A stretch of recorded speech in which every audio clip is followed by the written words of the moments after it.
अस्सलाम वालेकुम नाज़रीन। प्रोग्राम न्यूज़ टॉक में अवां खे चऊं था भलीकार। पंहिंजे अॼु जे प्रोग्राम में पाण ॻाल्हि ॿोल कंदासीं पाकिस्तान, सऊदी अरब ऐं तुर्की जे विच में जेको दिफ़ाई मुआहिदो थियो आहे, जंहिंखे हाणे मक्का डिफेंस एग्रीमेंट जे नाले सां यादि कयो पियो वञे। हिन मुआहिदे जी इम्पोर्टेंस केतिरी आहे, हिन मुआहिदे जी ज़रूरत छो पेश आई ऐं इहे टई मुल्क इन जो हिसो हूंदा या फ्यूचर में ॿिया मुल्क बि इन जो हिसो थी सघंदा, उन ते पाण ॻाल्हि ॿोल कंदासीं। ऐं जॾहिं हीउ मुआहिदो थियो 3 ॾींहं पहिरियां त उन जे हवाले सां खोड़ ख़बरूं पिया आयूं।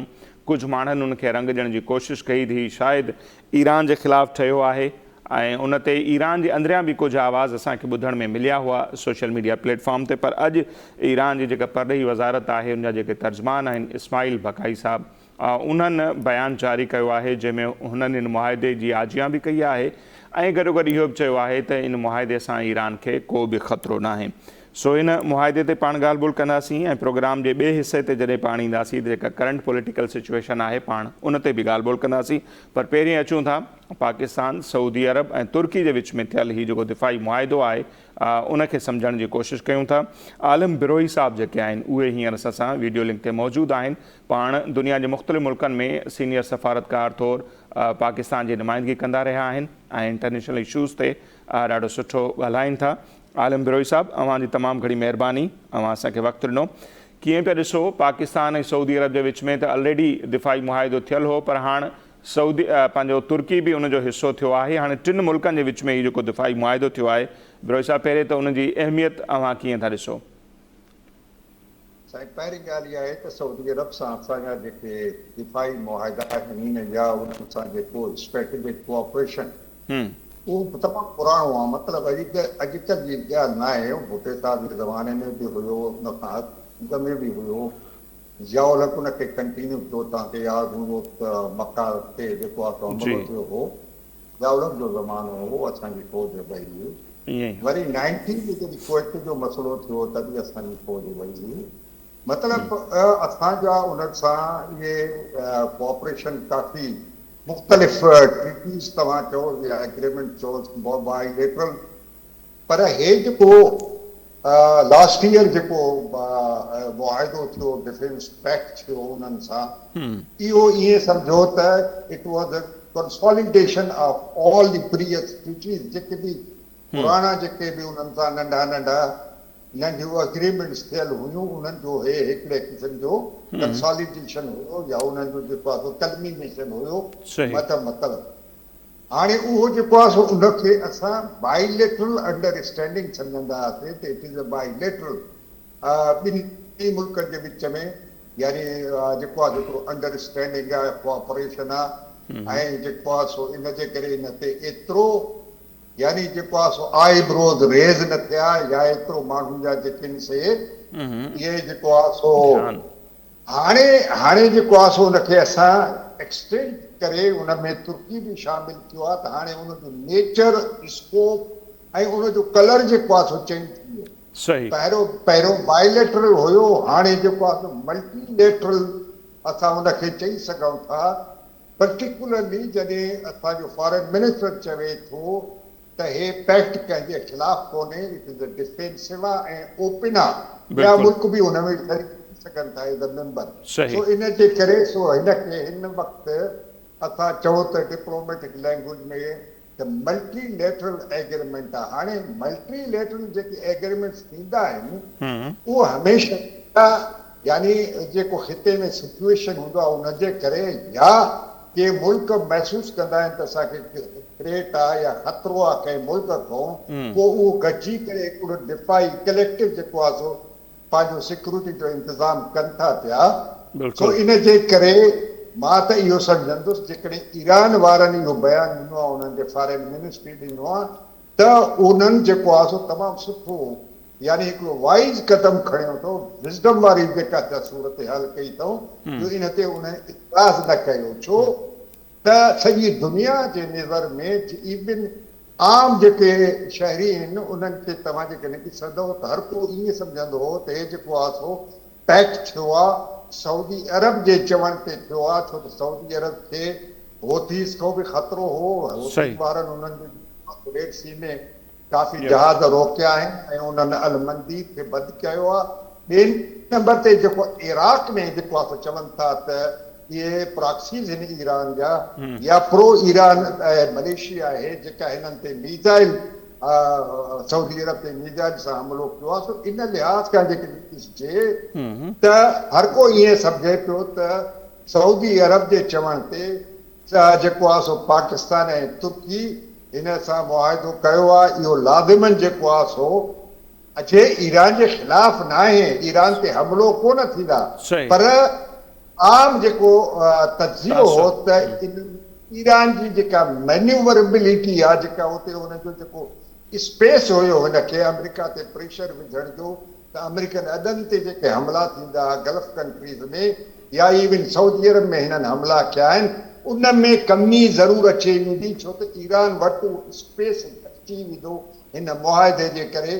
सो ईरान न चाहींदो त जेको आहे भली ईरान चाहींदो त गल्फ जे इलाइक़े में जेको आहे सो उते पाणी पियो बड़के भली, पर उहो नज़र रखंदो त इहो पाणी बड़के थो, इहो ओवरफ्लो न करे, माना बर्तन खां ॿाहिरि न अचे, मतिलबु जंग जी सूरत इख्तियार न करे। सो इन जे करे उनखे कंट्रोल्ड तव्हां चई सघो था त उन में ईरान जेको आहे सो अञा ईरान जी पॉलिसी आहे। सो इन जे करे बाक़ी रही ॻाल्हि इहा त अहमियत केतिरी आहे।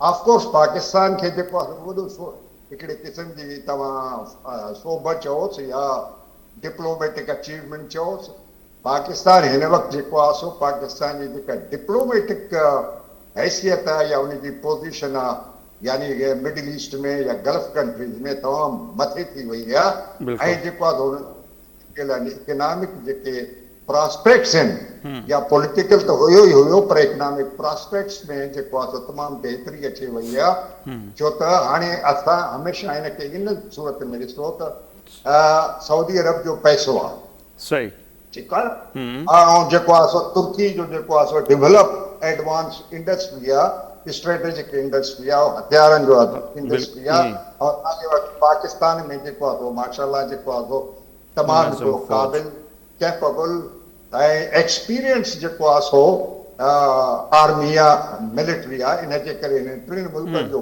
गॾिजण जेको आहे सो इट्सेल्फ हिकिड़ो मज़बूत इदारो क़ाइमु थो करे। मल्टीलेटरल इदारो, उन में कहिड़ा मुल्क अचनि था कहिड़ा नथा। बाक़ी जेके हिकिड़ी ॻाल्हि ॿुधायां त जेके मुल्क हिन ते इतराज़ करे था, घणा ई थी सघंदा, गल्फ कंट्रीज़ में बि शक शुबात हूंदा, ऐं ॿिए नंबर ते जेको आहे सो इसराइल आहे, इंडिया आहे, ऐं ख़ुदि अमेरिका आहे। अमेरिका जे लाइ ॾिसो न मसइलो हिकिड़ो इहो आहे त आया हे मुआहिदो थियो आहे, इहो छा थो शो करे त जेको आहे सो अमेरिकन सिक्योरिटी जेको अम्ब्रेला ॾिनल हुयो हुते, छा उन में हिननि जो कॉन्फिडेंस अरबन जो घटिजी वियो आहे। तॾहिं उहो जेको आहे सो आउटसाइड दी यानी उहो जेको हुननि जे जेको सिक्योरिटी फोर्स आहे उन खां ॿाहिरि कंहिं ॿिए सिक्योरिटी अरेंजमेंट जे लाइ वञनि था। पाकिस्तान थियो आहे अहिड़े नमूने सां हो न चाहींदो त हो जेको आहे सो हुनजो सिक्योरिटी अम्ब्रेला आहे उते जेको सिक्योरिटी ॾिनल आहे अरबनि खे, उन में इहो ई ब्रोई साहब मूंखे सम्झणो हो त हीअ जॾहिं हाणे पाकिस्तान तुर्की इन जो रोल वधे पियो मिडल ईस्ट में, त पोइ जेके अमेरिका जा अॾा हुआ उन्हनि जो फ्यूचर छा था ॾिसो, उहे बरक़रार रहंदा या न? उहे त रहंदा, एतिरो जल्दी डिस्प्लेस तव्हां अमेरिका खे कोन था करे सघो। न अमेरिका जी फौज जी जेका पहचान, अमेरिका वटि जेको टेक्नोलॉजी आहे, अमेरिका वटि जेको क्विकनेस आहे उन्हनि जे जेको आहे सो कंहिं बि मूवमेंट में, मिलिट्री मूवमेंट में, हिन में हुन में हुनखे एतिरी जल्दी में डिस्प्ले नथा करे सघो। हिन में वॾो अरसो लॻंदो, पर वॾो लॻी थो। इन जे करे त दुनिया ॾिसे थी पई अमेरिकन जेको सिक्योरिटी जेको अम्ब्रेला ॾिनल हुयो उनते जेको आहे सो अरबन जो जेको आहे सो हाणे एतमाद घटिजी वियो आहे, ऐं उहो ॿाहिरि सिक्योरिटी नेट सिक्योरिटी प्रोवाइडर्स जेके आहिनि लाइक पाकिस्तान ऐं तुर्की, उन्हनि खे जेको आहे सो पाण सां उन्हनि सां मुआहिदा कनि था त जो मतिलबु उन्हनि जे जेको आहे सो अॾनि ते या उन्हनि जो जेको सिक्योरिटी प्रोवाइड करे पियो अमेरिका, उन ते जेको आहे सो हिननि जो हाणे एतमाद ॿार घटि थी वियो आहे, लेकिन ख़तमु न थियो आहे। सही। अच्छा बिरोश साहब, जीअं शुरू में चयो ऐं ईरान बि वज़ाहत कई आहे त हीउ इतिहाद ईरान जे लाइ न आहे, त पोइ कंहिंजे लाइ आहे ऐं इन जी ज़रूरत छो पेश आई? ख़तरो वधीक कंहिं मां आहे? इज़राइल मां वधीक ख़तरो आहे, अमेरिका मां आहे, या ॿी अहिड़ी कहिड़ी कुवत आहे जंहिं मां इन्हनि खे ख़तरो आहे ऐं हीउ मुआहिदो थिए पियो? साईं पहिरीं ॻाल्हि इहा आहे त ईराननि जो मां चयोमांव ईरानी वारनि जेको आहे सो वॾो प्रैग्मेटिक ऐं जेको आहे सो विज़डम जो इहो जेको बयानु ॾिनो अथऊं ऐं उन में बि उन्हनि जो इहो हूंदो त उहो मुखालिफ़त बि कनि त कहिड़े बेसिस ते कनि क्लियरली कोन चई सघंदा दुश्मनी कोन करे सघंदा त हे जेको आहे मुआहिदो असांजे ख़िलाफ़ु आहे सऊदी अरब जेको आहे ॿिनि मुल्कनि खे गॾे उन्हनि खे इस्तेमालु करे थो असांजे ख़िलाफ़ु इहो कॾहिं बि उहो न चवंदा उहो ॾिसंदा त हे मुआहिदे में कहिड़ा कहिड़ा मुल्क शामिल था थियनि ऐं हिन जो जेको आहे छा थो न अॻिते हली करे हिन जो खदो ख़ाल छा थो बीहे पियो उहो इन जे इंतज़ार में हूंदा भई इहे ईरानी जेके आहिनि से हमेशह रैशनल एनालिसिस कंदा आहिनि उनजे मुताबिक़ हलंदा आहिनि बाक़ी रही ॻाल्हि इहा त हुननि इहो बयानु ॾिनो आहे ठीकु आहे पर ॿियो मुल्क जंहिं जो हमले जो ख़तरो हुयो उहो त इसराइल जो हुयो इसराइल छो त तुर्कीअ खे बि धमकी ॾिनी तंहिंखे अलावा जेको आहे सो उहो को सऊदी अरब जो ख़ासि को दोस्त बि कोन्हे को हुनखे जेको आहे सो हुनखे वॾी सारहे जो इब्राहिम ट्रीटीज़ में जेको आहे सो हिननि बिल्कुलु उन्हनि खे इनकार कयो सऊदी अरब वारनि ऐं साॻिए नमूने सां इंडिया जे करे पाकिस्तान सां बि ख़ासि हुननि जेका मतिलबु उन्हनि जेका हमदर्दी कान्हे का हो इंडिया जे क़रीब आहिनि बल्कि उन्हनि खे मौक़ो मिलियो त इंडिया सां गॾिजी करे पर हाणे बि कनि था पिया तव्हांजे बलोचिस्तान में कनि था तव्हांजे TTP अफ़गानिस्तान में कनि था पिया ऐं हर को थो चए हुन में इंडिया बि शामिल आहे हुन में इसराइल बि शामिल आहे ऐं मूंखे हुन ते पूरो यकीन आहे त इहे हूंदा सो इन जे करे मां चवां थो त इहे मुल्क जेके इन्हनि मुल्कनि खां ख़तरो आहे इसराइल खां ख़तरो आहे इंडिया खां ख़तरो आहे ऐं तव्हां USA ते बि जेको आहे रिलाए नथा करे सघो अॼु बि हुनजी हमेशह हुनजी पॉलिसी ट्रांज़ेक्शनल रही आहे पाकिस्तान सां जॾहिं अफ़गानिस्तान में हुनजो कमु निकितो त उहो जेको आहे सत्रपड़ खणी हलिया विया वरी मुशर्रफ जे ज़माने में एंटी टेररिज़म वार हुयो उन में बि आस्ते जॾहिं हे आयो पंहिंजो प्रेसिडेंट ट्रम्प आयो तव्हांखे यादि हूंदो त असांखे घटि वधि बि ॻाल्हाइनि ऐं आस्ते आस्ते असांजा जेको इमदाद मिले पियो असांखे असां पंहिंजी फ़ौजी इस्तेमालु पिया कयूं 70,000 असांजे जेको सिक्योरिटी फोर्सिस खां माण्हू मूं आहे इन्हनि खे उहो अहसासु न थियो रहंदो असांखे चए थो असां ठगी कई अथऊं हीअं कंदो कूड़ ॻाल्हाईंदा हीअं कंदा ऐं जेको आहे सो पंहिंजो इमदाद आस्ते आस्ते घटाए छॾियो ऐं उन्हनि इंडिया सां वधाए छॾियो हिननि ते बि मूंखे त ख़ासि भरोसो कोन्हे हिननि ते बल्कि असांजा हुकुमान उन्हनि ते तो ट्रस्ट कनि था कनि पर मूंखे ट्रस्ट कोन्हे वाशिंगटन ते सही अच्छा सर जीअं मां चयो न ऐं इसाक डार साहब बि इहो ट्वीट कयो त ॿिया मुल्क बि इन जो हिसो थी सघनि था त ईंदड़ ॾींहंनि में ॿिया कहिड़ा मुल्क ॾिसो पिया जेके हिन दिफ़ाई मुआहिदे जो हिसो थी सघनि था ऐं कुझु माण्हू इन तनाज़ुर में बि इन खे ॾिसनि पिया जेको हिकिड़ो पुराणो ड्रीम रहियो आहे त इस्लामिक नेटो ठहणु खपे त छा असीं सम्झो त हीउ उनजो बुनियादु पियो पइजे न सही अञा उन जेको आहे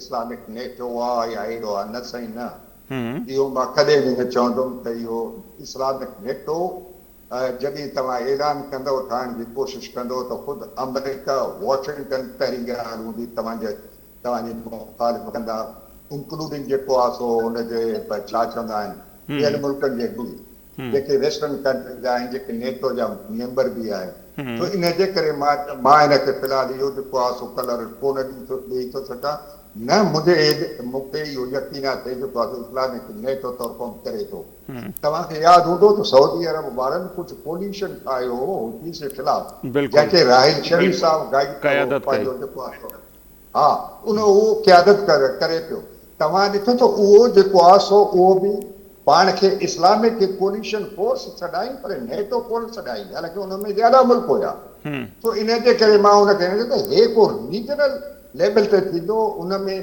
अभी माण्हू चवनि पिया इजिप्ट ईंदो मां चवां इजिप्ट अवल ॾिसंदो त हुन में हिन जो फ़ाइदो केतिरो आहे केतिरो न आहे छो त इजिप्ट हिन वक़्तु एनुअली वॉशिंगटन खां जेको आहे सो $3 बिलियन जेको आहे हुनखे ग्रांट थो मिले जेकॾहिं उहो ॾिसे थो त वॉशिंगटन हिन ॻाल्हि में राज़ी न आहे त उहो कॾहिं बि जॉइन न कंदो अहिड़े तरीक़े सां कतर वारा बि इहो ॾिसंदा त असीं USA जो जेको आहे सो एटीट्यूड टुवर्ड्स दिस एग्रीमेंट छा आहे इन खां बाद उहो फ़ैसिलो कंदा त कहिड़ो मुल्क ईंदो या कहिड़ो कोई अचे सघे थो UAE फ़िलहालु जेको आहे सो वॾो एहतियात कंदो हुन में जेको आहे सो UAE जे फ़ैसिले में मां ॿुधायां त इसराइल शामिल हूंदो ऐं जेको आहे सो इंडिया बि शामिल हूंदो फ़ैसिलो पाण कंदा, पर ॾिसंदा त उन्हनि जो जेको आहे सो रायो छा आहे, अमेरिका जो रायो छा आहे, पोइ जेको आहे सो ॾिसंदा। छो त इन्हनि खे जेको आहे सो हिननि अॻुमी तौरु जेको आहे सो ईरान सां ठाहियो। असां अमेरिका खे जेको आहे सो हमलो करण न ॾींदासीं पंहिंजे इलाइक़े खां, प्लस तव्हां ॾिठो हूंदो त न्यू जंग शुरू थी उन में जेको आहे यूएई ते कॾहिं बि ईरान हमलो न कयो। बिल्कुलु तव्हां इहो नोट कयो हूंदो। इन जे करे मां चवां थो ॿिया मुल्क या जॉर्डन जेको आहे सो उन्हनि खे स्पेस ॾिए पियो, उन्हनि खे जेको आहे सो ॿियनि कंट्रीज़ आहिनि उन्हनि ते हमला हे बि कंदा, पोइ हिते बि कनि पिया। सो इन जे करे ईरान जो मक़सदु हो प्रेशर जनरेट करणु। ईरान तॾहिं धमकी ॾिनी त मां उते जेके एनर्जीज़ आहिनि उन में सिविलियन जेके इंस्टॉलेशन आहिनि उन में डीसेलिनेशन ऑफ वाटर, हाणे कोच जेको आहे सॼो डीसेलिनेशन प्लांट ते जेको आहे पाणी जो जेकॾहिं उन्हनि खे नुक़सानु पहुचाए थो त पोइ वारा पाणी काॾों पीअंदा। सो इन जे करे इहो जेको आहे सो अमेरिका ते कलेक्टिव हिकिड़ो प्रेशर पियो अचे जंग बंदि करे, पर ईरान जे यानी टर्म्स ते करे, ऐं काफ़ी प्रेशर जेको आहे सो हिननि वधाए छॾियो। अञा ताईं प्रेशर वधाइनि था थ्रू स्टेट ऑफ हॉर्मुज़ ऐं इन गल्फ स्टेट ते। अच्छा, इहो मुआहिदो छो न थी सघियो? 2 टे ॾींहं पहिरियों ट्रम्प साहब इहा दावा कई त बसि 48 कलाक अहम आहिनि, ईरान ऐं ओमान जो जेको इतफ़ाक़ थियो पियो आबनाए हॉर्मुज़ जे हवाले सां, का डील थियण वई पे, पर हफ़्तो गुज़री चुको आहे। बिरोई साहब ॾिसूं पिया त का भराई न पई थिए, उनजा कहिड़ा सबब था ॾिसो? साईं, मुआहिदो बकौल ईरान जे त बिल्कुलु तयारु आहे, उहो कॾहिं बि हुनखे साइन करे सघनि था, पर उहो ॼाणी वाणी डिले था कनि। छो त हिननि लॻे ईअं थो त आबनाए हॉर्मुज़ खे हिननि डिवाइड कयो आहे, त हे जेको आहे सो साउथ लेन तव्हांजे तरफ़ां उतां जेके जहाज़ हलनि उन ते तव्हां फीस वठो त तव्हां वठो, वरी असांजे साइड ते जेके जहाज़ गुज़रनि था उहो असां ॼाणूं, ऐं असांजो जेको उन्हनि हिकिड़ी अथॉरिटी ठाही आहे Hormuz authority, controlling authority something, त उहे ॼाणे। सो इन जे करे पर इहो मुआहिदो इन सूरत में मां सम्झां थो वॉशिंगटन खे या अमेरिका खे क़बूल न आहे, छो त उन खां बाद ईरान जो कंट्रोल रहंदो ऐं यकनशुद वरी जेको आहे ओमान जो बि कंट्रोल रहंदो। छो त तव्हांखे यादि हूंदो त ओमान खे धमकी ॾिनी प्रेसिडेंट ट्रम्प जेको आहे सो बेटर टू बिहेव, न त तोसां बि इहो हालत कंदासीं ईरान सघंदो। सो इन जे करे मां चवां थो त हाणे ईरान वारनि मुआहिदो इहो रखियो आहे त तव्हां MOU जेको इस्लामाबाद MOU आहे उन में ॿिया जेके हिनल आहिनि, यानी ख़ुदि इहो जेको आहे क्लास 5 में हे हुर्मुज़ ते तालुक आहे, उन खां अॻ में हुन चयो त कंपेंसेशन जो हुन में आहे, उन में जेको आहे सो सैंक्शन रिलीफ जो आहे, उन में जेको आहे असांजे रिलीज़ ऑफ फ्रोज़न एसेट्स जा आहिनि, इहे तव्हां शर्तूं क़बूल कयो त असां जेको आहे सो हुर्मुज़ बि खोले छॾींदासीं ऐं प्लस जेको आहे सो तव्हांजो मुआहिदो बि तव्हांजे साम्हूं आणे छॾींदासीं। इन जे करे ईरान वारा ॼाणी वाणी डिले था कनि त इन्हनि खां जेके बि कंडीशन्स आहिनि जेके हिननि क़बूल कया आहिनि उहे हिननि खां पंहिंजो एसेट रिलीज़ कराइनि, में रिलीफ वठनि, ऐं हो जेको रीबिल्डिंग ऑफ ईरान जे लाइ जेको हिननि प्रॉमिस कयो त $300 बिलियन ॾींदासीं, उहे बि उन्हनि खां कढणु चाहिनि था ईरान। ठीकु आहे बिरोई साहब, तमामु घणी महिरबानी, अवां पंहिंजो क़ीमती वक़्तु असांखे ॾिनो ऐं काफ़ी इंपॉर्टेंट्स ॻाल्हियूं असां सां शेयर कयूं ऐं बहितरीनु तजियो कयो अवां जेका सिचुएशन आहे इंटरनेशनल लेवल ते। सो नाज़रीन, आलम बिरोई साहब जो ॻाल्हि ॿोल अवां जे साम्हूं आहे। हिते वक़्तु पियो मुख़्तसिर ब्रेक शो, पाण ब्रेक खां पोइ जॾहिं वापसि ईंदासीं त हिन 3 मुल्कनि जे विच में थियल दिफ़ाई मुआहिदे ते ॻाल्हि कबी, पर घणो फोकस पाण कंदासीं जेका पाकिस्तान जी हींअर करंट पॉलिटिकल सिचुएशन आहे, मुख़्तलिफ़ तजिया ऐं तबसरा थियनि पिया। कुझु माण्हू बल्कि सीनियर जेके सहाफ़ी आहिनि उहे चवनि पिया त हीउ निज़ाम शहबाज़ शरीफ़ जंहिंजी क़यादत पियो करे उहो मुकमल नाकाम आहे, ऐं कुझु वरी माण्हू 2029 जे प्लान जी बि ॻाल्हि ॿोल कनि पिया, जंहिंमें ॿुधाए पियो त को सदारती निज़ाम अचण वारो आहे ऐं उन तरफ़ सूरत हाल वञे पई, उन में केतिरी सदाकत आहे उनखे सम्झण जी कोशिशि कंदासीं मुख़्तसिर ब्रेक खां पोइ। जी नाज़रीन, ब्रेक खां पोइ हिकु ॿीहर प्रोग्राम में अव्हांखे चऊं था भलीकार। सीनियर सहाफ़ी ऐं तर्ज़ निगार आमिर खाकवाणी साहब हींअर असां सां वीडियो लिंक ते मौजूदु आहिनि। पाण उन्हनि सां ॻाल्हि ॿोल कंदासीं सऊदी अरब, पाकिस्तान ऐं तुर्की जे विच में थियल दिफ़ाई मुआहिदो ऐं जेका करंट पाकिस्तान जी पॉलिटिकल सिचुएशन आहे उनखे बि सम्झण जी कोशिशि कंदासीं खाकवाणी साहब खां। आमिर खाकवाणी साहब, बहुत शुक्रिया सर, आपने हमारे लिए वक्त निकाला। Thank U sir, thank you so much. अच्छा, शुरुआत में ही हम बात कर लेते हैं इंटरनेशनल लेवल पर. एक ज़बरदस्त खबर है 3 दिन पहले जो आई थी, अब तक उसका ही चर्चा हो रहा है. कराची में हम देख रहे हैं तो जगह जगह पर जो मेन शाहराह हैं वहाँ पर उनके पेनाफ्लेक्स वगैरह भी लगे हुए हैं. मक्का डिफेंस एग्रीमेंट जो हुआ है, किस तरह देखती हैं आप इस एग्रीमेंट को? सऊदी और पाकिस्तान का तो पहले ही मुआहिदा था, तुर्की की उसमें शमूलियत, और फिर बातें ये भी चल रही हैं कि भाई ये इत्तेहाद है किसके लिए? ईरान ने तो वजाहत कर दी, उन्होंने वेलकम भी कर दिया, तो फिर ये इसराइल के हवाले से है, किसी और के हवाले से है? ये हमें थोड़ा समझाइएगा. देखिए, इसमें तो कोई शक नहीं है, एक बड़ी कामयाबी है, बड़ा बूस्ट मिला है. मतलब मैं देख रहा था जो आलमी मीडिया है, तुमने देखा ना, पाकिस्तान में तो हुकूमती तर्जमान, वो हुकूमत वाले लोग तो बातें करते रहते हैं, अपनी तारीफें हर हुकूमत करती है. लेकिन कल मैं देख रहा था टाइम्स लंदन में, जो लंदन टाइम्स है यूके का, या अमेरिकी अखबार, इंटरनेशनल मीडिया, जो बड़े संजीदा अखबार हैं और दुनिया के, और जो ज़ाहिर पाकिस्तान के लिए बहुत फ्रेंडली भी नहीं होते, वो उनमें से अक्सर का ये कहना था, बल्कि मैंने एंजॉय किया इस बात को, और मैंने कहा दिलचस्प लगी मुझे. उनमें से कईयों का ख्याल था, मतलब जैसे टाइम्स का ख्याल था, लंदन टाइम्स का ख्याल था कि पाकिस्तान को ज्यादा फायदा होगा इससे. उन्हें ख्याल था पाकिस्तानी, हम लोग तो आमतौर पर सऊदी अरब के लिए, पाकिस्तान में तो लोगों को लगे रहा ना कि सिर्फ सऊदी अरब के लिए है और उससे हम सऊदी अरब को बचाने के लिए, वो इसको इस तरह देख रहे हैं कि 3 मुल्क हैं, अहम मुस्लिम मुल्क हैं 3 लोग, वो इसको सुन्नी के तौर पर भी देख रहे हैं. मतलब वेस्टर्न मीडिया इसको नहीं देख रहा शिया सुन्नी बेस पे, वो मुस्लिम मुल्क के तौर पे देख रहे हैं जिनके पास अपनी अपनी स्पेशलिटी है, और तीनों जिसे कहते हैं ना फिट इन हो रहे हैं. यानी वो कहते हैं सऊदी अरब के पास पेट्रोल है, उनके पास वसाइल हैं, गल्फ में उनकी पोजीशन है.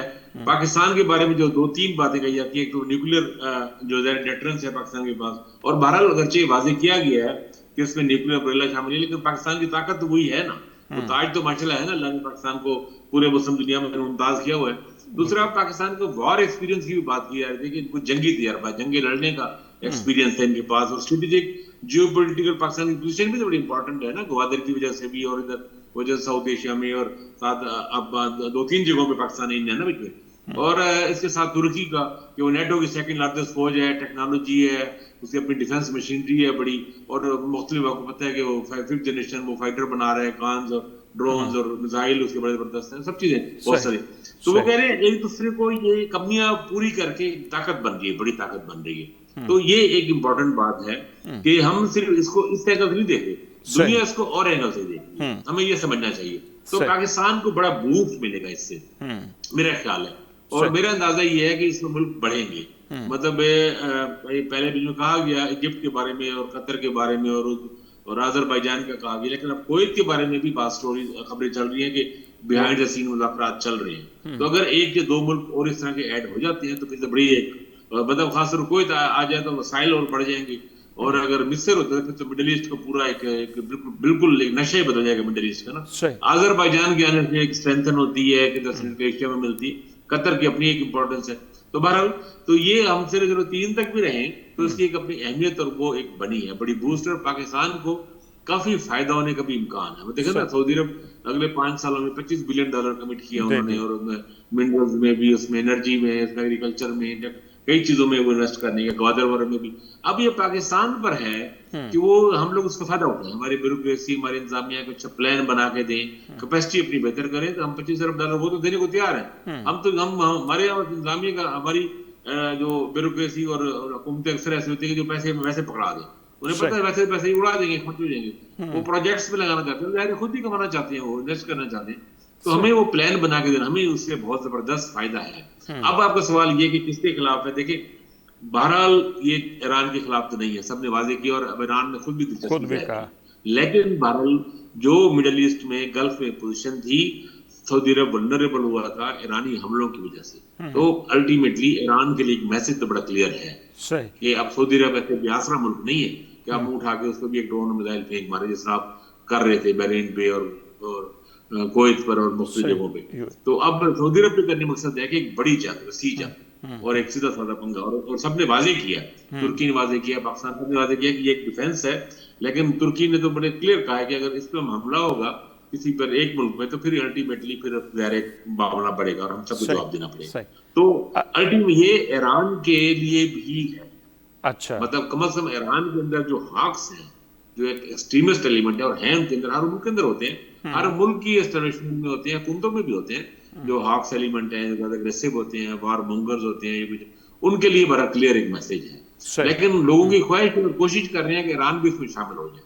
اگر ایران شامل ہو جائے سیناریو بدل جائے گا. اسرائیل کے لیے کم از کم بالکل ہی ہے. اور دیکھیں سعودی عرب اصل میں مجھے سمجھ آتی ہے، سعودی عرب پلان کر رہا ہے اپنا سارا جو نیوم سٹی پر بڑے ہیوج انویسٹمنٹ پلان 2029 تک 30 تک کمپلیٹ ہو گئے. تو اس دوران اپنے سیکورٹی ایشوز کو وہ اپنا کرنا چاہ رہے ہیں. ایک تو یہ کہ تاکہ وہ معاملہ تو ایک طرف کلیئر ہو نا، یعنی کوئی گارنٹیز ہوں، چیزیں ہوں موجود ہوں، ہمارے دوست الائز موجود ہوں جو ہمارے ساتھ لڑنے کو تیار ہوں، تاکہ ہم اپنی اکانومی ٹھیک کر سکیں. اور ایک فیکٹر اس کا اور ہے، گوپال صاحب آخری منٹ میں لے لیں اس پوائنٹ کا، کہ امریکن بھی اس سے خطے سے لگتا ہے، کیونکہ امریکیوں کو لگتا ہے، میرا خیال یہ ہے آن بورڈ لیا گیا ہے امریکیوں کو. یہی میرے ذہن میں سوال تھا کہ پھر یہ جو مسلمان ممالک آپس میں اتحاد کرتے جا رہے ہیں ڈیفنس کے حوالے سے، تو پھر جو امریکہ کے اڈے تھے ان کا فیوچر کیا رہ جائے گا، اس کی کیا ضرورت ہوگی پھر عربوں کو؟ دیکھیں امریکی اڈے کم از کم سعودی عرب تک تو آلموسٹ وہ جا ہی رہے تھے. عربوں کو کے لیے بہت مشکل ہو گئی تھی. لیکن مسئلہ یہ تھا کہ این جنگ کے دنوں میں ان کے لیے ممکن نہیں ہے کہ وہ امریکہ کو یوں چٹا سا، جو ہم کہتے ہیں نا سرائکی میں بھی کہتے ہیں، سندھی میں بھی کہتے ہیں، کہ چٹا جواب دے دیں اس طرح نا کہ بھائی لے کے جاؤ. ایسے نہیں ہوتا. آپ سپر پاورز کو آپ اس طرح ہیوملیٹ نہیں کر سکتے، آسان نہیں ہوتا. خاص طور جو آپ دوستی کا دعویٰ کر رہے ہیں، دوست ملک ہوتے ہوئے آپ سپر پاور کو تذلیل نہیں کر سکتے اس طرح. تو آپ کو ٹائم میں پاکستان نے بھی دیکھے، پاکستان نے دیے تھے نا پیسے. پاکستان خالی کرانا چاہتا تھا، پھر بہانے پاکستان کو بھی ملے.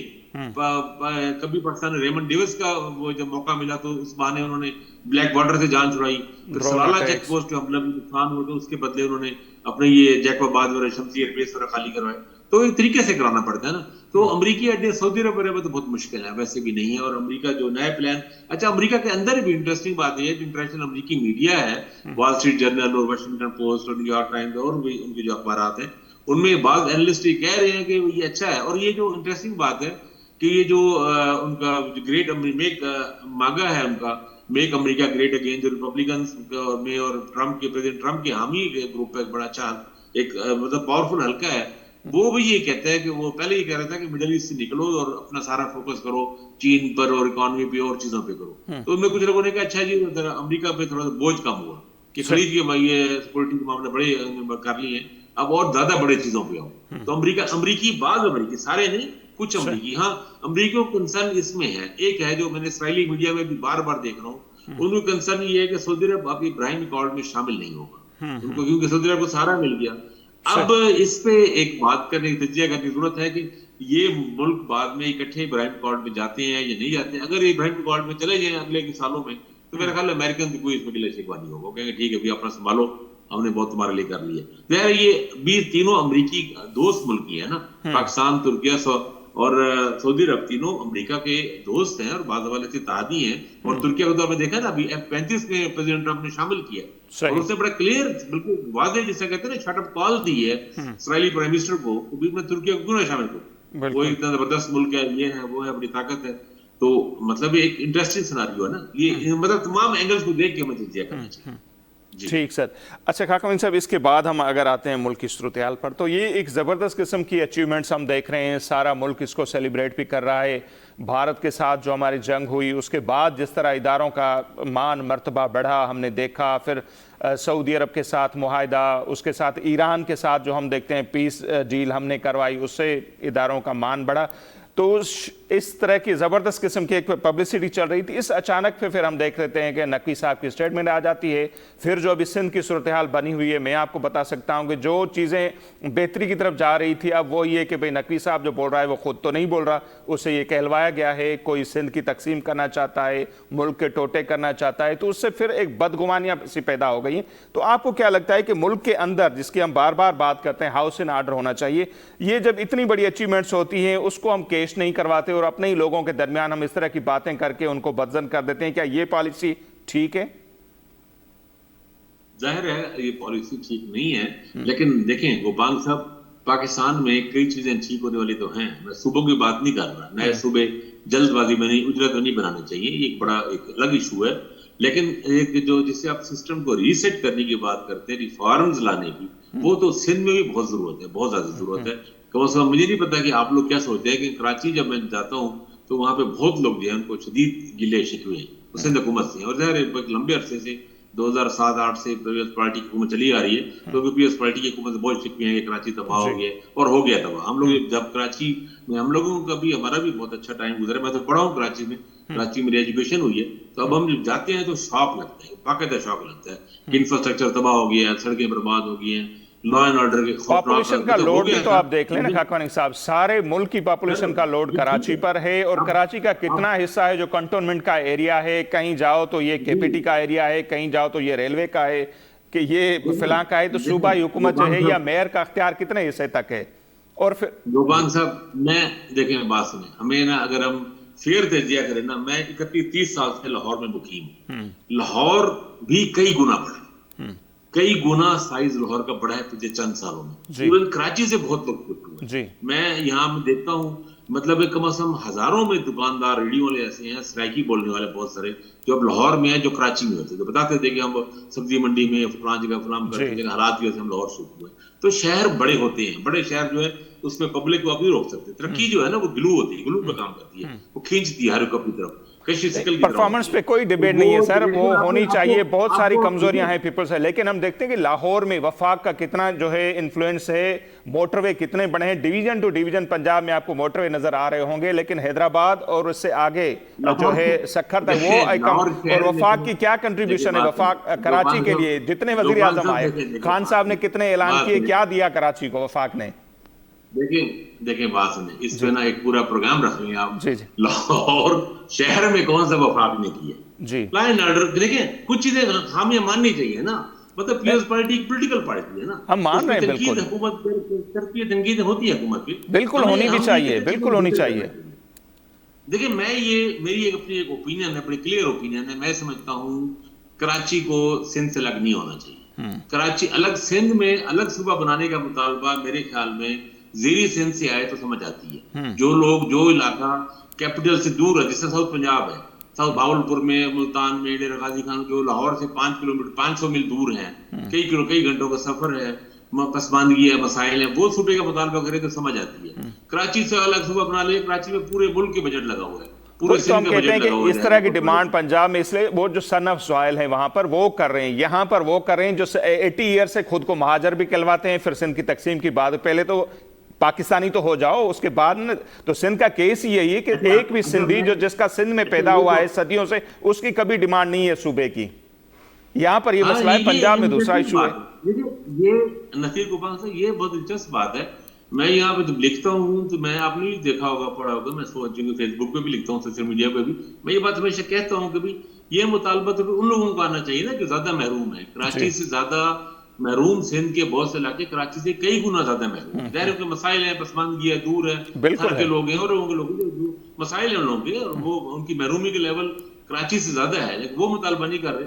तो लेकिन एक बात तो है कि हम सबको, वफाक को भी, पंजाब को भी, इवन सबको, पूरे पाकिस्तान को और सिंध को खास तौर पर, सिंध हुकूमत को खास तौर पर मिलकर कराची को बेहतर करना चाहिए, एक रोल मॉडल बनाना चाहिए। कराची को एक बहुत मरकज है, सारे सूबे को करना चाहिए।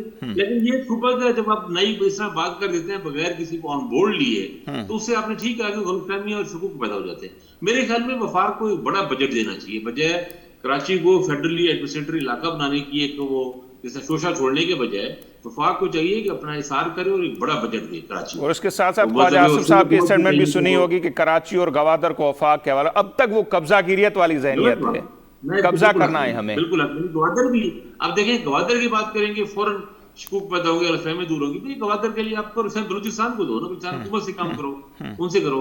ये वफाक भी पैसा दे, फंड दे, ज्यादा पैसे दे, और उनके लिए प्रोजेक्ट्स बनाए, वहाँ यूनिवर्सिटियां बना दे, कुछ और काम कर दे वहाँ पे लोगों के लिए, वहाँ मछेरे बेचारे परेशान कर रहे हैं। तो इसे कराची में भी बहुत जरूरत है काम करने की, वहाँ पे लोगों को वफाक को बड़ा हिस्सा देना चाहिए, सिंध हुकूमत देना चाहिए। पर हम सबको जब देखें ना, असल होता ही है, जब अब सिंध की तकसीम का इशू आ जाता है ना, उसके बाद जज्बाती और चीजें शुरू हो जाती हैं, और जो शहर की बेहतरी के लिए कुछ हो रहा होता है, जैसे अभी आप खुद कह रहे थे कि मुस्लिम बेहतरी की हो रही थी, रुक जाती है, वो मामले रुक जाते हैं। तो इसके बजाय हम सबको मिलके एक पॉजिटिव एजेंडे के साथ जहाँ कमियां हैं वो कमियां दूर करनी चाहिए, लॉ एंड ऑर्डर बेहतर करना चाहिए, और चीजें बेहतर। देखें शहर बड़ा है, कुछ और बड़ा हो गया, बड़ा होता जाएगा कराची, एक बहुत बड़ा शहर है, तो उस हिसाब से उसको वसाइल भी बढ़ाए ना, मतलब पुलिस को डबल कर दें, ट्रिपल कर दें, बढ़ा दें। अल्टीमेटली आखिर दुनिया में देखें, न्यूयॉर्क से बड़ा शहर तो नहीं है ना, اتنے بڑے بڑے شہر ہیں وہاں پہ بھی کرائم ہے مسئلے, لیکن ظاہر انہوں نے مینج کیا نا, پھر وسائل بڑھائے ہیں, بجٹ بڑھائے ہیں انہوں نے اپنے, پولیس اور سیکورٹی, پھر انہوں نے یہ جس طرح سیف سٹی ٹائپ پروجیکٹ ہوتے ہیں اسلام آباد کے لیے کیے اور جگہوں کے لیے کیے تھے, یہ کراچی میں بھی ہونے چاہیے, جگہ جگہ پہ کیمرے ہوں, تو وہ جو ہوتے ہیں سڑکوں پہ روڈز پہ ہر جگہ تک سسٹم اتنا مضبوط ہو کہ جو کرے اسٹریٹ کرائم والا کرے. اور یہ جو سی سی ٹی وی وغیرہ یا لاہور میں کر رہی ہے اس میں کچھ اعتراضات لوگوں کے ہیں, لیکن کم از کم کرمنلز کو اور پرانے کرمنلز کو ان کو وہ سختی سے ڈیل کر رہے ہیں. بالکل اس طرح کی کراچی میں بھی معاملات بہتر کریں. تو بہرحال موصلت بھی کہ یہ بات سے غلط فہمیاں حقوق تو پیدا ہوئے ہیں, کوئی شک نہیں, لیکن ہمیں یہ چاہیے, میرا اس کے ساتھ دیکھ رہے ہیں نا خاکوانی صاحب ایک مسلسل سیریز چل رہی ہے کہ جن کا جو مینڈیٹ ہی نہیں ہے وہ آ کر اس پر بات کر رہے ہیں, جو منتخب نمائندے نہیں ہیں. فواد چودھری کا کیا جائے اگر وہ کہتے ہیں کہ سیدھی انگلی سے نہیں نکلا تو انگلی ٹیڑھی. پھر ایک ٹی وی چینل کے مالکان اس طرح کی کیمپین چلا رہے ہوں, ARY ہو گیا, دنیا ٹی وی ہو گیا. مطلب یہ ان کا مینڈیٹ ہے, یہ ان کا کام ہے, جو ان کا کام ہے آزاد میڈیا, اس پر یہ کتنے کامیاب ہوئے اب یہ چلیں صوبے بنا. تو اس سے پھر بدگمانیاں, پھر نفرتیں یہ بڑھتی ہیں. یہ مدعا تھا جو آپ سے سمجھنا چاہ رہا تھا میں. بالکل ٹھیک بات ہے, ٹھیک آپ ٹھیک کہہ رہے ہیں. اور مطلب اس طرح نہیں ہونا چاہیے, کسی ڈھنگ سے طریقے سے ہونا چاہیے, اور پتہ لگنا چاہیے کہ ایک باقاعدہ ایک وہ ہے پولیٹیکل لوگوں کو. بہرحال دیکھیں اس کا ایک اور دوسرے بات جو میرے ذہن میں آتی ہے, ہمارے جو پولیٹیشنز ہیں, پولیٹیکل لوگ ہیں, ان کو پھر ایک متبادل پلان دینا چاہیے نا. دیکھیں چیزیں تو ٹھیک نہیں ہیں, پورے ملک میں نہیں ہے چیزیں ٹھیک, وفاق میں بھی نہیں ہے, صوبوں میں بھی نہیں, پنجاب میں بھی بہت سی چیزیں ٹھیک نہیں ہے. تو مطلب پنجاب میں بلدیاتی الیکشن ہی نہیں ہے, بلدیاتی نظام ہی نہیں ہے. دیکھیں نا اب اس سے کیا جواب ہے, لوکل سسٹم کو اسٹرانگ کریں, سب میرے خیال اس کی حمایت کریں گے. ہمارا مطالبہ یہ, ہم بھی بات کرتے رہے نا بار بار کہ صوبائی حکومت کو آپ اس طرح سے پریشرائز کریں کہ بھی لوکل گورنمنٹ کو اسٹرانگ کریں, اختیار نچلی سطح پر ہو, کون اس کی مخالفت کرے گا. لیکن پنجاب میں, اسلام آباد, دوسری جگہوں پر تو ہم دیکھ رہے ہیں کہ الیکشن ہی نہیں ہو پا رہے. اب جا کے کوئی فنڈز وغیرہ کی باتیں ہو رہی ہیں کہ شاید 12 ارب سم تھنگ پنجاب کو دیے جا رہے ہیں. اس طرف نہیں جا رہے. دیکھیں نا بلدیاتی الیکشن بلدیاتی سسٹم نہیں ہے. پھر صوبوں پہ یہ بھی زور دینا چاہیے کہ جس طرح NFC میں یہ کہتے ہیں کہ ہمارا شیئر کم نہیں ہونا چاہیے, ان کو جو پروونشنل فائنینشل سسٹم وہ جو ہے فائنانس سسٹم اس پہ عمل کرے نا. مطلب دیکھیں اگر سندھ حکومت کو یعنی اگر لاڑکانہ کے فنڈ ہیں, سانگڑ کے فنڈ ہیں, ہر ضلع کے ڈویژن کے فنڈ ہوں گے نا, حصہ شیئر بنتے ہیں نا, سکر کا ہے, تھر کا ہے, فلاں کا, تو وہ ان کو ان جگہوں پہ خرچ ہونے چاہیے پراپر. صوبائی حکومت کی اتنی سواب نہیں ہونی چاہیے کہ فنڈ اٹھا کے لگا دیں.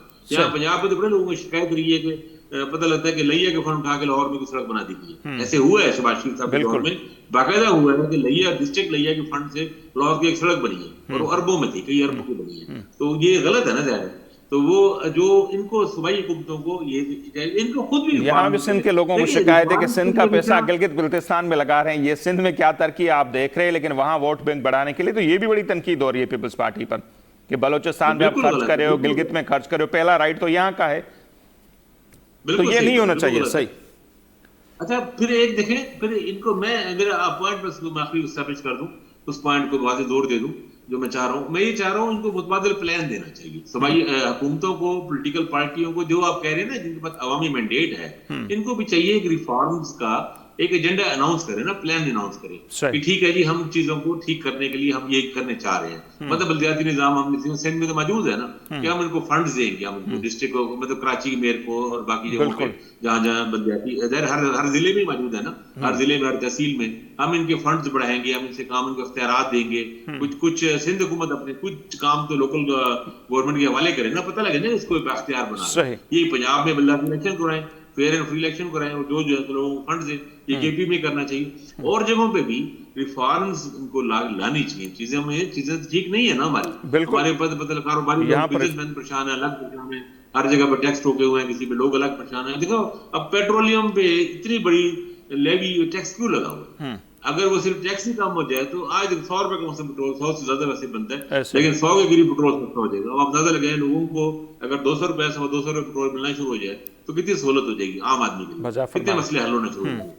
تو ہمیں ان پہ بات کرنی چاہیے. بالکل. اور مسئلہ خاکوانی صاحب ہمارا یہ ہوتا ہے نا, بتاتے کچھ اور ہیں, اس کے پس پردہ پھر کوئی اور چیزیں ہوتی ہیں. 26ویں ترمیم آئی, مسئلہ تھا عدلیہ کو کس طرح کنٹرول کرنا ہے. اب 28ویں ترمیم میں صوبوں کا ششہ ہے, لوگوں کا خیال ہے کہ پس پردہ کچھ اور ہونے جا رہا ہے. تو ابھی 2029 کی پلان کی بھی خاکوانی صاحب باتیں چل رہی ہیں. سیٹھی صاحب فرما رہے ہیں کہ شاید کوئی صدارتی نظام کی طرف معاملات جا رہے ہیں. یہ بھی ایسا ہی ہے یا لگتا ہے کہ اصل خواہش وہ ہے؟ देखिए अभी तो सेठी साहब की वो चिड़िया वाली मशहूर आम चिड़ी है, उसकी ज़बानी की कहानी आई है सामने। क्योंकि कहा जा रहा है सिद्धार्थी निज़ाम का, अभी हमारे यहाँ चलता रहता है, और इवन पॉलिटिकल लोग, मतलब इमरान खान साहब भी एक जमाने में सिद्धार्थी निज़ाम के बड़े हामी थे। तो लेकिन हमारे मुझे वैसे लगता है कि ये जो थोड़ा सा इन 4 सूबों में, तो सूबे ज्यादा हो जाए फिर और ज्यादा बात हो जाएगी। हमारे यहाँ सिद्धार्थी निज़ाम में वो चीजों की गड़बड़ बहुत मसाइल रहेंगे। जब एक सूबा आपका इतना बड़ा हो, बाकी तीनों से बड़ा हो, तो वहाँ पर उसका ऐड हो जाएगा ना हमेशा। ऐसा ही तो मेरे नहीं ख्याल के पाकिस्तान जैसे माहौल मुल्क में ये कोई फिजिबल है सिद्धार्थी निज़ाम। कोई और अगर तरीका, मतलब मेरा तो नहीं ख्याल कि अगर कराना चाहते हैं तो डिबेट कराएं, एक नेशनल डिबेट शुरू करें ना। इतना बड़ी आप जब चेंज करने चाह रहे हैं, कुछ सोच रहे हैं, फिर पूरे मुल्क को एक उसमें डिबेट में आना चाहिए। लेकिन सब तो इतने मसाइल घिरे हुए हैं, मेरा नहीं ख्याल कि अब किसी को जरूरत है। हाइब्रिड सिस्टम चल रहा है, बस ठीक है, वो अच्छा है बुरा है जैसे भी है, अब लोगों को डिलीवर करना चाहिए। गोपाल साहब लोग ना बहुत तंग हुए पड़े, बहुत तंग हो पड़े। आप खुद दे रहे आम आदमी से लोग रखते हैं, जर्नलिस्ट है, लोगों में रहते हैं, समझते हैं चीजों को। जो देही सिंध को भी समझते हैं, और दायरे कराची में भी बैठे हैं, देही अर्बन दोनों को आप समझते हैं। तो हम लोग, हमारा भी दायरा ऐसे ही ताल्लुक है, मैं भी लाहौर में बैठा हूँ, लेकिन ताल्लुक तो मेरे एक छोटे से इलाके से। तो लोग जो छोटे शहरों में होता ही था पहले, कितने मसाइल नहीं होते, खर्चे इतने नहीं होते थे, थोड़ा सा लोग कम तफाओं में भी गुजारा कर लेते। लेकिन अब ये बिल्स, यूटिलिटी बिल्स और पेट्रोल और इतनी सारी चीजें इतनी महंगी हो गई हैं कि वो बेचारों की कमर टूट गई है। लोगों, middle class, lower middle class में साफ हो गई है। और मैं आपको बताऊं, सब बहुत ज्यादा जरूरत है बड़े काम करने की। मतलब मैंने आज लिखा भी है इस पे, ऑनलाइन बिजनेस पाकिस्तान में अगले 2-3 सालों में लाखों लोग बेरोजगार हो जाएंगे, क्योंकि एआई इतनी ज्यादा चीजों में जगह ले रही, और यहाँ कोई सोच ही नहीं रहा।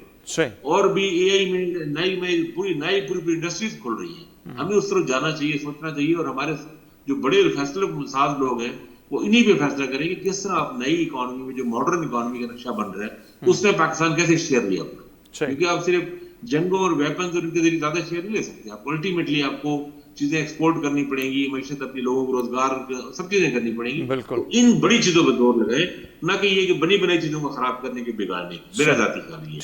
ठीक, ज्यादा बड़े चैलेंज है। ऐसा ही है, बिल्कुल बजा फरमाने खाकवानी साहब, बहुत शुक्रिया, आपने हमारे लिए वक्त निकाला। नाज़िर आमिर खाकवानी साहब, सीनियर तर्जनगार, उन्होंने जो मौक़िफ़ बिल्कुल सही आहे, तो जिन शयुनि ते ध्यानु ॾियण जी ज़रूरत आहे उन ते ध्यानु नथो ॾिनो वञे। इंटरनेट जी खाकवानी साहब ॻाल्हि कनि पिया। अॼु ई ख़बर आई त कोयटा जो कैपिटल आहे बलूचिस्तान जो, उन समूरे शहर में जॾहिं तव्हां इंटरनेट बंदि करे छॾियो, मोबाइल ते बि तव्हांजी इंटरनेट डेटा न हले, तव्हांजे घरनि में इंटरनेट न हुजे, सो जंहिं दौर में असीं जूं पिया, दुनिया उनजा केतिरा फ़ाइदा हासिल करे किथे बि पहुचाई, असां वटि इहा सूरत हाल आहे। अहिड़ी सूरत हाल ॿियनि शहरनि में बि आहे। कराची सूरत हाल पाण ॾिसूं था त जेका बिजली जी लोड शेडिंग आहे, गैस जी लोड शेडिंग आहे, आम माण्हुनि जा मसइला आहिनि, पर उहे कंहिंजी बि एजेंडा जो हिसो न आहिनि।